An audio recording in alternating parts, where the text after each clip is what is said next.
right here is eating away at your brain. You might already have the urge to scroll, and that's how we both know that your mind is getting fucked by the minute. This is why you can't focus. Before I started becoming aware of this, there'd be times where when there's nothing to do, I immediately open Instagram. Then after a couple minutes, Snapchat. After a couple minutes, TikTok, and then YouTube. And it just becomes a cycle. And this cycle happens subconsciously every time I get bored. You ever had that moment where you were gonna do something and then you end up getting distracted by another thought or something you saw over here and you immediately forget what you were gonna do, and now you're just stuck there like, wait, what was I gonna do again?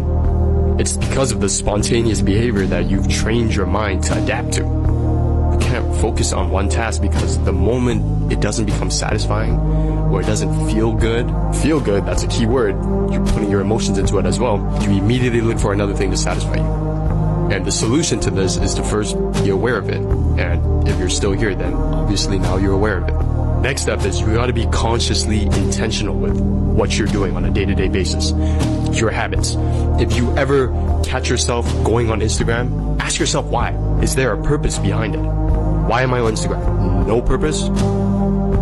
Put that shit down. Find something better to do. If you want to break that cycle, you have the decision. Now that you're aware of it, you have the choice of whether or not, once you become aware, do you stay in that loop and just say fuck it because I have nothing else better to do? Or do you make that change?